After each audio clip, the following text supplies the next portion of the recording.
obi ko bokro na the target sika ene won ko no baba okoye no wo hwe ye so ebia na ye kom no de koye o kom no de koye no na okoko hu ntoma hu ni se ono so oton a obenya bibi because enye de be na okako bokro no akopa aduane nko a enti so okofa bibi papa bi nso so a wo ye de wo ton e de enye sika na to no na watimi dey relax for some time won kon bokro no enti mimi hu ni se eye our system now no so ka ho bi e na ema eye sa eye nyoma we no eye common and because first in the himself from for about was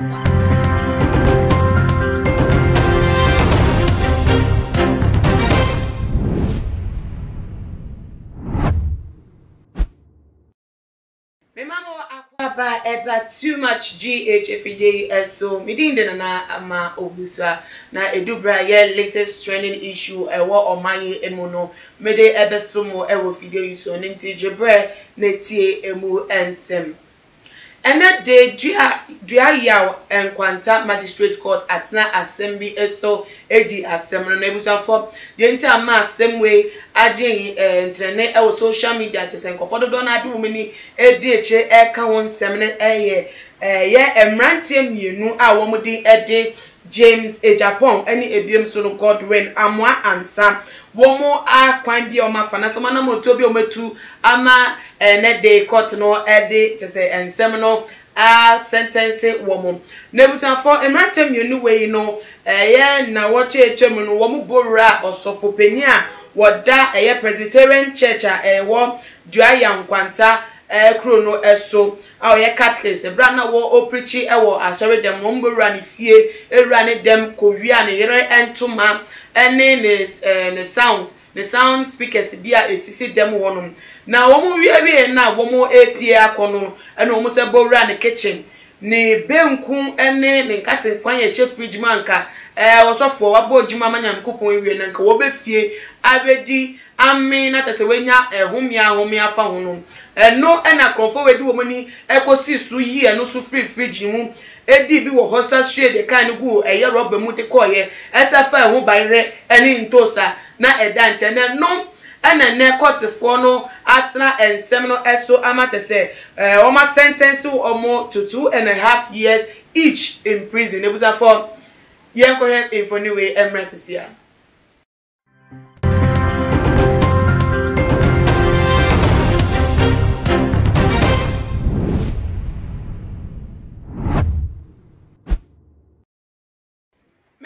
mamo akwa baba biom na adwumeku so ya say boye chidom ma ye etwede mu ebremo Mama Juliet Ventures Mama Juliet eton kitchen appliances edemo sesi nyama clocks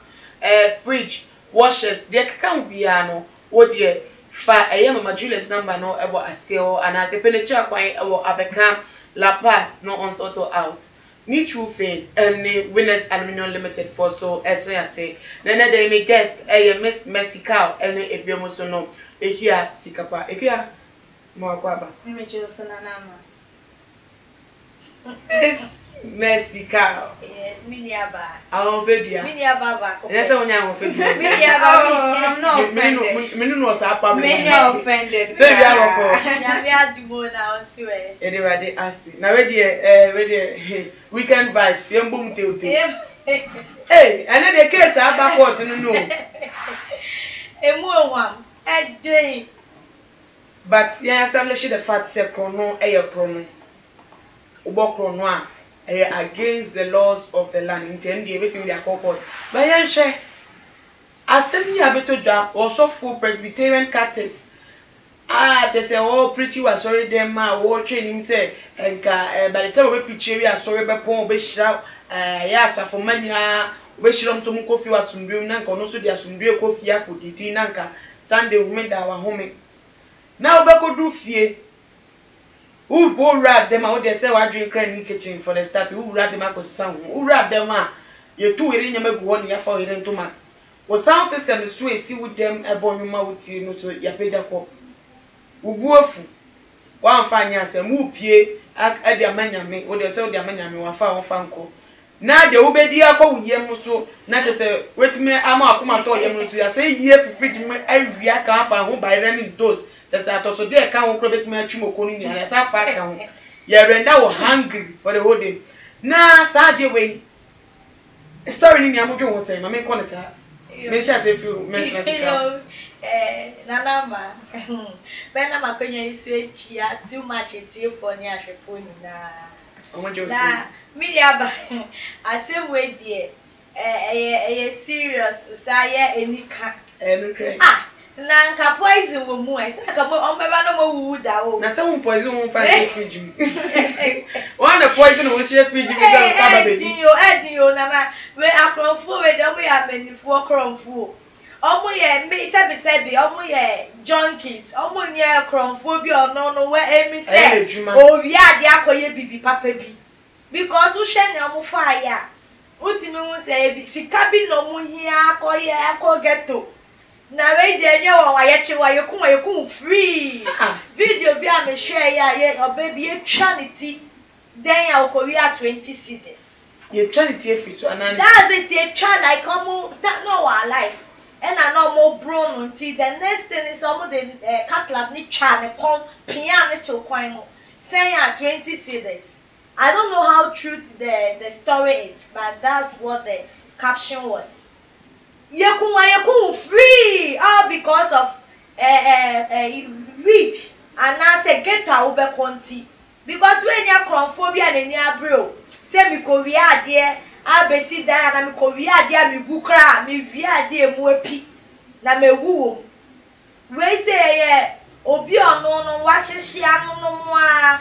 na ohie bi body ni hie bi ntino omode bofa wa ene come who say I don't so get to ban so I no come wom omo didi so omo men na come do osofu be nkuni na be kwaso na do ni be say akoba sa eti omo ni ani omo de be ko get to no ene omo feel omo fu so ma but ewunye apa say hwe ye wunye ye chi ye e bia osofu your father say o me boshi akoye me service abasisi a and he said we come for baby anka be ko no dem woni omo ni na wafafa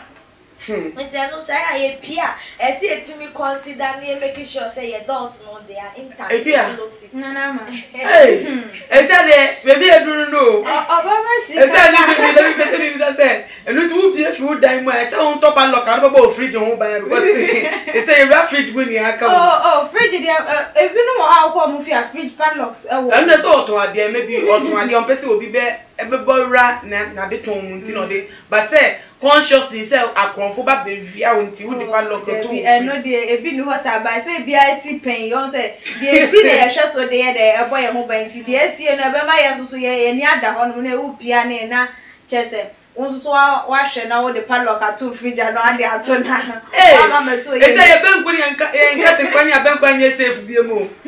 na wo so dey na wo dey find some okay eye ni aba mesmesi wo kasa no no se an e bia wo peni kakra bi na dia ko ghetto ba se o ko na wie ye no hu se o sa ba mu ba ke hu se e den a enya ghetto nko a keke na ya no tie ma na ye because ye o hwe ye system no mu sesi na on se bibia anko bibia ma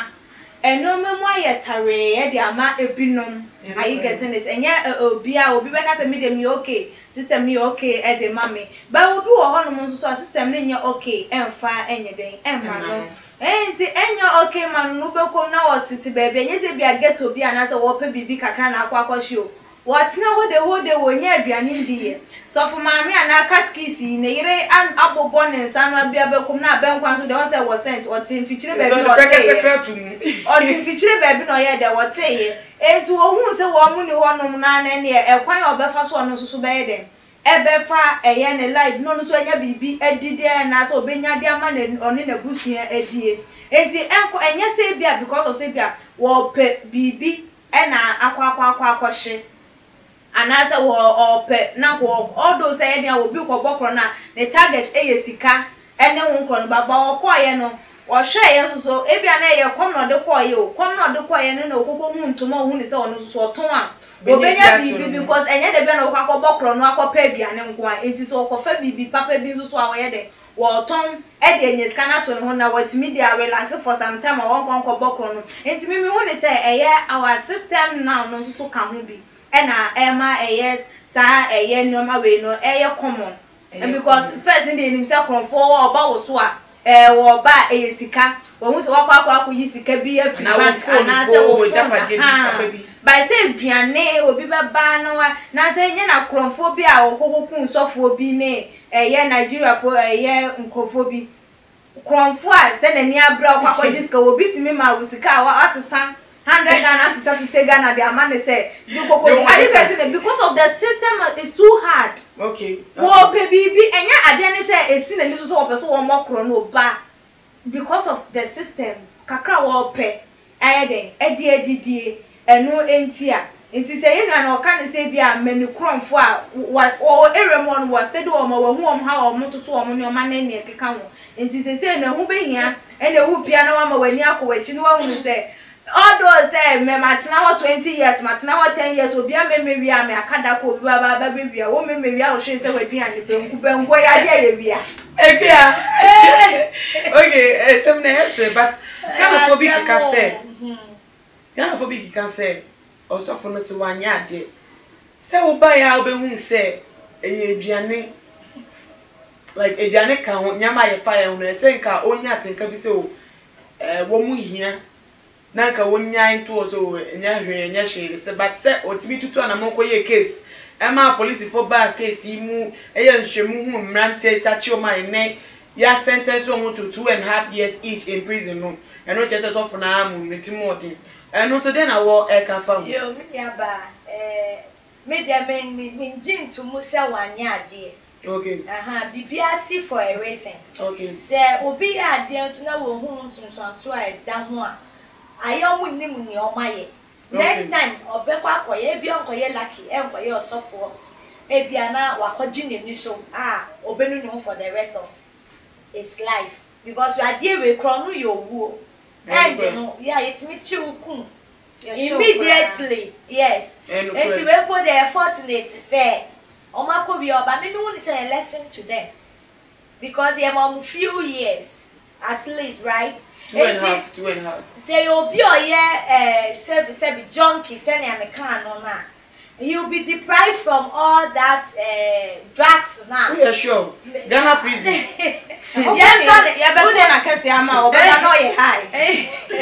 Like okay, allegations. I don't know what goes on there, but maybe one is a bit depriving from all that drugs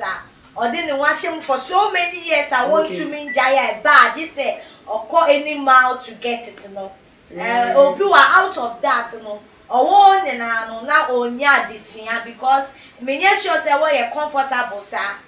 I will enjoy being there. And to be free no na ni adawo. Okay, but say omo take action bi ana so ko what is wrong with it next time it is so better akọ for le. Oba me da wase. Epia. Only Ghana phone bi nya adwen say so for timodi. So ye case we dey ko betima atena fie efutu so for dey say ni so for tufu. Na kwa fe mu mienu aba enye sa next time wu nya bibia no we bisa me ha dia wo ye ije enu nti me report wa ma wo busuafo na me gu enu aso kro nu but me wono next time enye sa dan say ko report ma police ma abe court ensem ma tese court asna ensem so asa jeli omu also adweme na wo efa ho yo na ma me de metimi aka say efa bi no oye right efa bi no so no otosi kakra ewo ho no say de enu aba ne kan ye no wo ye yantwe na so a oye ade na yantwe wa so hunhun fonso a wo ye ana hunhun ne bone a ade no eye okay enti no asotwe na de eye by say 2.5 no na say like emu etwe odo say at least wo de twe wo ma so kakra krampo na bi a 1 year bi ana say yi send emra said that what that talk crony bia no dey no credit dey say emra wo anti asotwe ne de edi efa ba bi ne di say wo de den emo hunu wo mo emfunso efa ba bi nso so me hu ne say enye yi say de odi kankan wakwa ye nyame eye nipa ebra wo bebeto ye say eye aduane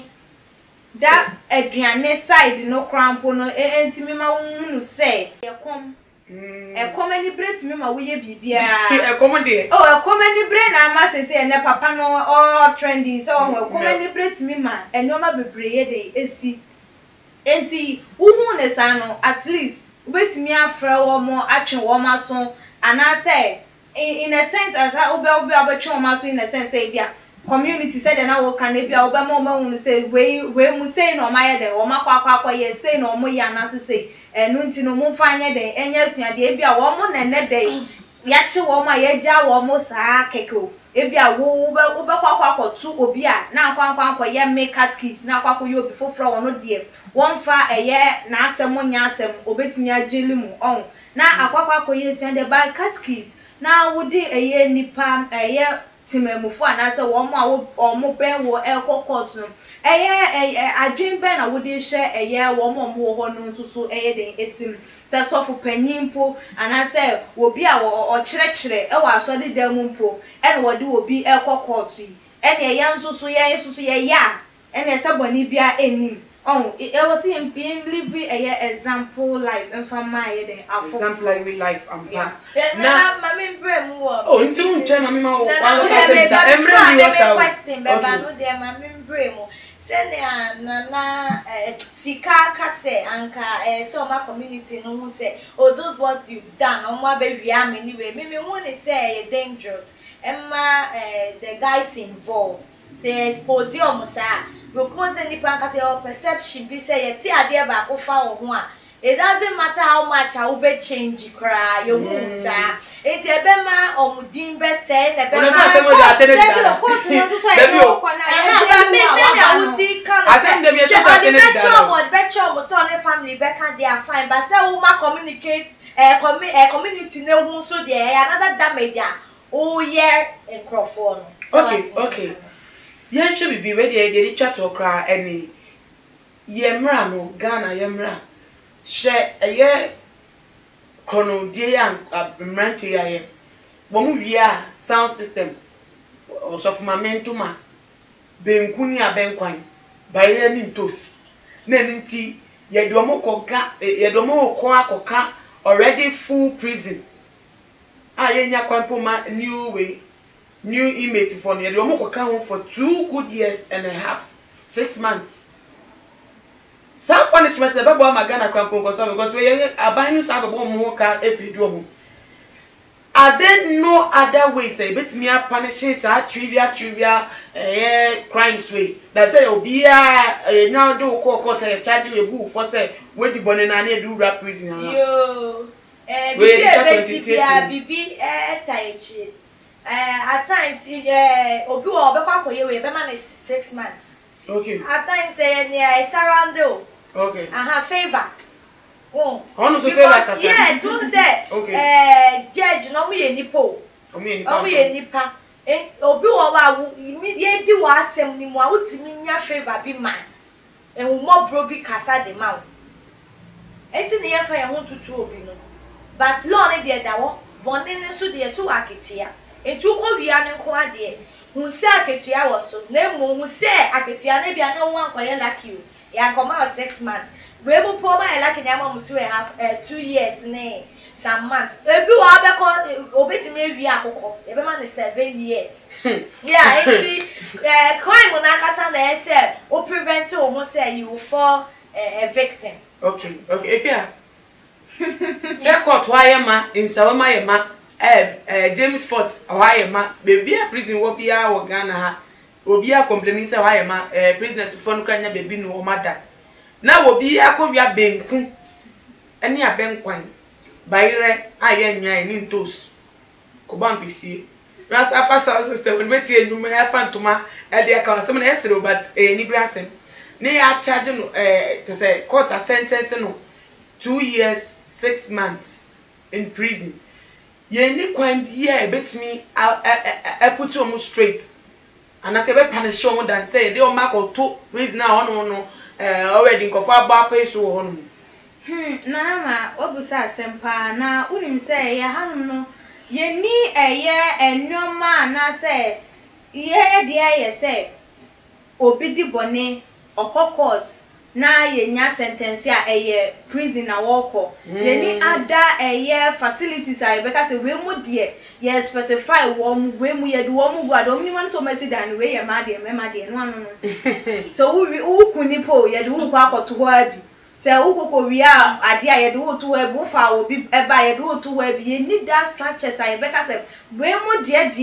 ye de wo mo egu ha sei we mo say anase bia we mu omu di boni bi say ya adwuma say ne de ema omu ewo ye ni sa enoma no enti emra omu ne say prisons ebo apeso na da ne da mo de enko case eba mo de omu elko prison mo do omu ko na wose say no Ghana ye ndwen hu say ehu bi nya say infrastructure bi ne be ye be build some places bia ye be hu say case we ewo baby I dey ko enye lawyer bia na judge bia na dey asem judge dey dey ma wo mo be enye lawyer bia na dey asem bia ye dey ekokoma no I say lawyers no bia wo ni nsem a wo ye dey wo die sana wo kanon me sheda na onya dey say obi ehian lawyer say dey asem to so nko ade obi ehian lawyer yeah that's some too so we be lawyer but answer lawyers be wo hono ma omo ye specified some part be like asem bi wo hono ma wo di wa asem ma onim say wo de we this so mad cases that side hono ma nti wa kwadre sa side hono nti wo kama wa wonyim ne nyoma na ne nyina so ye den book ne de omu nyina asua book omu nyina yo be ye den ya ti say wa ko school ye kire math science english who was subject your favorite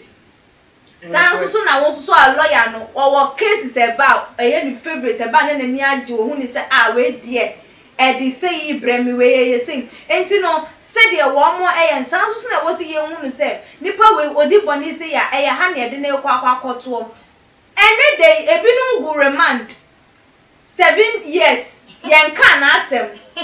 2 years yen kan asem no da so da hono say ye be kan say yen kan asem no kra ye hye ebinum pepese kra ira so we improve on ebinum pepese ira che say yentimi nkan wo masem ne wo hunu so wo kofie so no da remand na wo de agu enti facilities ne de was said implemented na hunu ha won betimi aye den abuild some structures ni bia e be hu say we wo ye boni say ya ha ne de na ekọ we wo ye say ha na de ko ni nya say ya bo mu nyina apeso te say ye nkra na te afimu mu a da bi eno so so de yare de wo ha and ebre ye o man infrastructure ni mu hia wa kasapa na ye di nsem no esi nti mu final words me sha sem free Obama si wo yo Edinho. Edinho.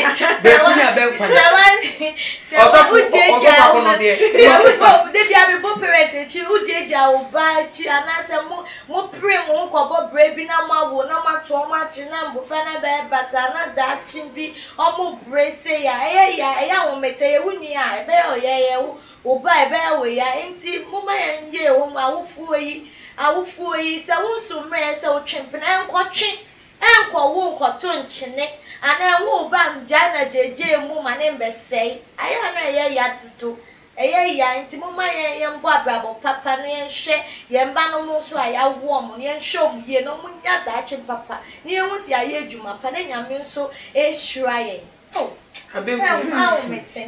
yo na ma me so me dia ameka se de nwane kan ye no eye awofo no eye wo ma afam de ne so nkwada no nso so wawofo ye ya wode pem so a wo nim se o mayi mwan den a wode pem so a enko no enye wo nsusu wo dia wo betimi aye de aboa no ene kro no bo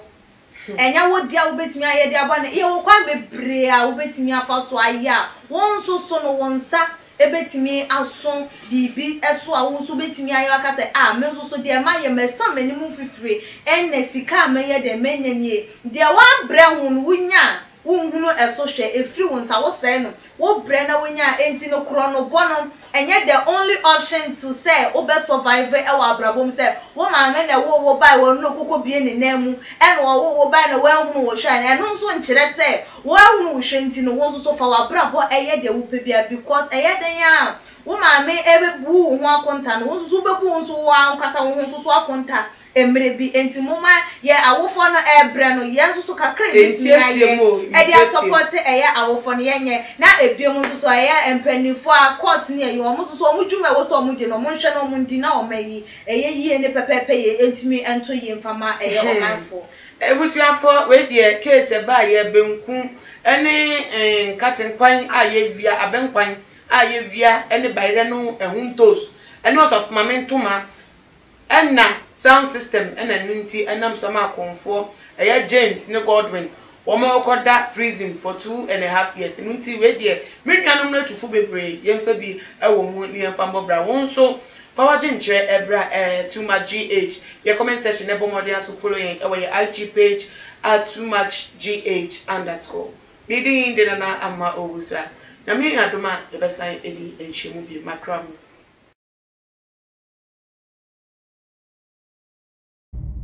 Too much GH near Ghana for Asha for Etie for Onipebia I want subscriber or too much GH no subscriber na a hintasem and some a buafa on my Ghana so and I dear Bremo. One God in ye, the only one God in GH. A ho ana de bia mehwe abroche for any Ghana for mo amowi asafane na me recommend emamo